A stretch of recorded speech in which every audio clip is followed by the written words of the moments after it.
All right, let's go to Nicole in Orlando. Hey, Nicole, what's going on? How we doing?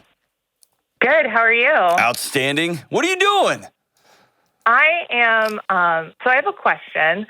My in-laws and I have a great relationship. We go golfing. We go shopping. Gross. Really, why do you golf? Can I ask you know. that? Why do you golf? Well, I'm in Orlando, so I think that's what you have to do in Florida. No, golf is the worst.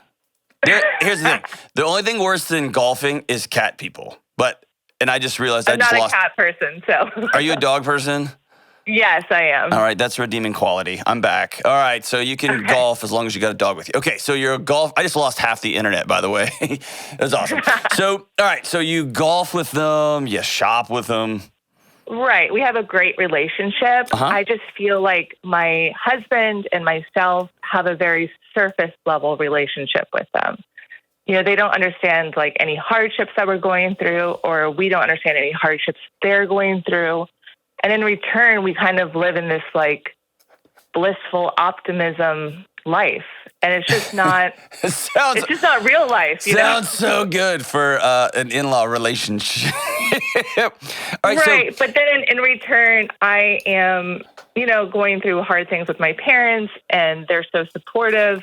And I just know that my husband's like longing for this real relationship with his parents. There we go. And it's just kind of hard. He's seen how well my parents and I operate, but he says this is the way it's always been with his parents. They've never had this open dialogue or communication. So how long have you been married? 3 years. 3 years. So in 3 years, and y'all dated a couple years before that, probably? Yeah. Okay. So he's getting a ringside seat to another way families operate. Correct. And he loves what he's seeing. Good for you guys, man. That's incredible. What a testament to you and your folks. That's rad. And so do you want this relationship? Like, do you have these dreams of calling your mother-in-law and just saying, you're not going to believe what happened at work today, so-and-so is so good looking, and her going, I know. Do you want that, or are you more longing for him? I just want it to be something that I understand the basic parts of our relationship. Like 2 examples. His father went into the hospital for a few days, and we didn't even know until he came out of the hospital. Yeah, that sounds like my family. Right? And I hope my family's listening. That's exactly how my family works. Yes. And then, we're going through IVF to get pregnant, and his mother just keeps asking us if we want kids. So it's like, well, we do. Yeah. So have you ever sat down and let me back out. So number one, good for you.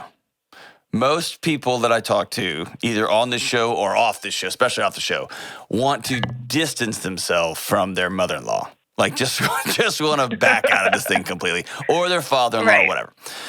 I have personally lived what do you mean such and such uncle's in the hospital? I called my uncle the other day and he's like, yeah, my heart, whatever, I'm doing better. And I was like, you're what? I had no idea.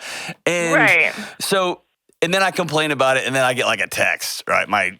Somebody in my family will text me and say, just want you to know that Uncle whoever is probably not gonna, it's that kind of thing. So some of it is a hard reality that some people in our lives love us the best they can by not telling us things. They don't want to bring us down, and they don't want to burden us. And no matter how often I've said, please let me know so I can write you a letter, so I can call, so I can pray for you, so I can make jokes at your expense, whatever.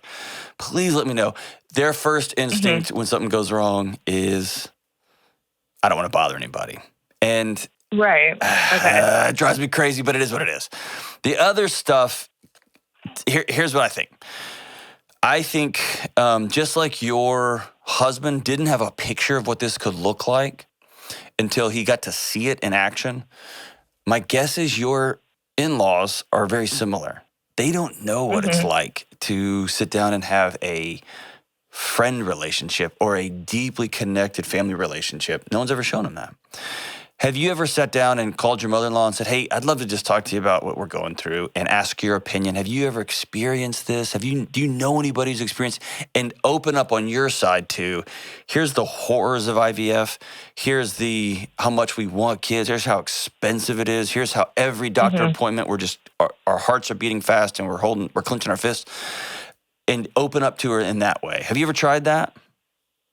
No, because I don't know if it's my place to just try to bring this family out of their shell. And my husband's just like, it's the way it's always been. It's the way it's going to be. Move on. Okay, so but perfect. I don't know. So I wouldn't look at it as quote unquote your responsibility.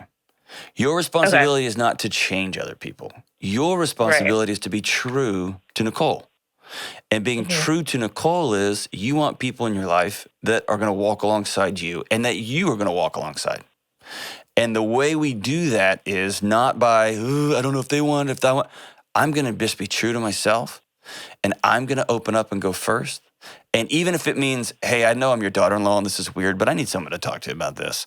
And I'm going to model what this looks like. And if they abuse it, if you get a call in 2 weeks and they have abused your boundaries, you tell them, I can't stand it. People are like, hey, do you want kids? You want kids? Those questions are so hurtful. And the next week they call and say, hey, do you want kids? You have learned that's not a safe relationship for me.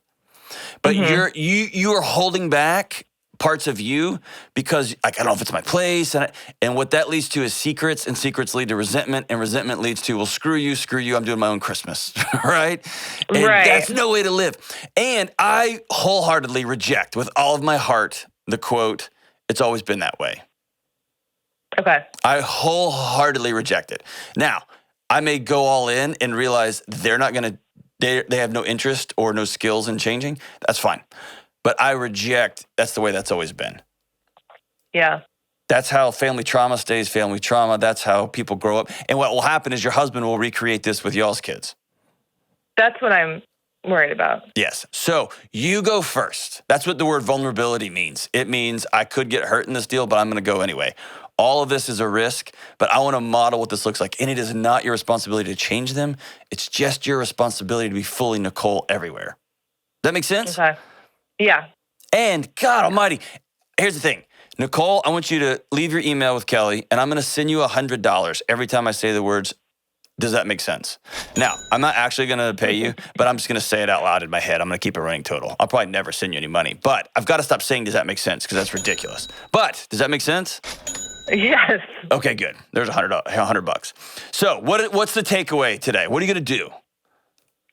I'm just going to start living my life with the relationship I want them to have with me, which is just starting to talk about this stuff and not being scared to talk about it. Yes, and challenge your husband. What's your husband's name? Give me a fake name. Let's call him Billy. Okay. Is that his name? Hope it's not his name. That would have been such a great guess. It's not. Okay, yes. So you're like, I would never have married a Billy. All right, so Billy, I want him to start practicing the relationship he would love to have with them. Right. My son recently came and said, hey, Dad, I need to talk to you about something. And dude, I'm smiling right now thinking about it. It brought me so much joy that he trusted me enough to have that conversation. I'm not scared to have any conversation ever with anybody. But even I've been like, I don't know how to lean into this one. But it was such a gift. And it opened up a whole new thing. Your husband may have the keys to unlock your parents' relationship, and there's just been this weird dance for so long, he can free everybody. It'd be incredible. So tell him, y'all sit down and just say, hey, what would we want to talk about with our in-laws? What would we want to talk about? What do you want to know from your dad? Do you have some questions about, hey, what was it like when you and mom were trying to have kids? And were you nervous? Were you scared? Give dad an opportunity to open up to some of those things. Hey, Dad, we just talk about sports and weather. I was wondering what it's like to be married to somebody who's trying to get pregnant. Like, walk me through that. Or, hey, Dad, can I ask your advice on this money question or this whatever question? Have your husband lean in, and it could be weird and awkward. And his dad could be like, I don't want to talk about that, son. Or I'm going to give you one word. But at least he's going for it, and we're not just living in this, I don't know. I don't want, it's not my job. I'm going first. So cool. What a great question, Nicole. Hey, and blessings to you in your IVF journey. I know that is a nightmare for folks, and so we are rooting for you here. with the John Delony gang.